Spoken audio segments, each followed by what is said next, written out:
জাতীয় ঐকমত্য কমিশনের সঙ্গে বৈঠকে বসেছে বাংলাদেশ খেলাফত মজলিসের প্রতিনিধি দল। সকালে দলটির সিনিয়র নায়েবে আমির মাওলানা ইউসুফ আশরাফের নেতৃত্বে ৩ সদস্যের প্রতিনিধি দল জাতীয় সংসদ ভবনের এলডি ভবনে আসেন।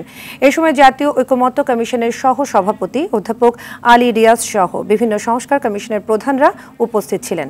অধ্যাপক আলী রিয়াজ বলেন, জাতীয় ঐকমত্য কমিশনের প্রধান লক্ষ্য বাংলাদেশে ফ্যাসিবাদের পুনরুত্থান রোধ করা। কমিশনের গুরুত্বপূর্ণ মতামত দেবার জন্য রাজনৈতিক দলগুলোকে ধন্যবাদ জানান তিনি।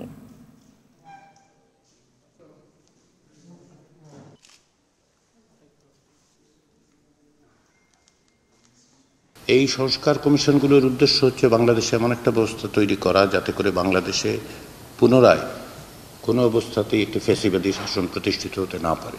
পাশাপাশি যেন জনগণের অধিকার প্রতিষ্ঠিত হয়, জনগণ যেন বুঝতে পারেন যে তাদের যে অধিকার সেটা সুরক্ষিত আছে। আমাদেরকে এখানে আহ্বান করার জন্য এবং মতামত দেওয়ার জন্য যে আহ্বান করেছেন এই জন্য জাতীয় ঐক্যমত্য কমিশনকে আমরা ধন্যবাদ জানাইতেছি।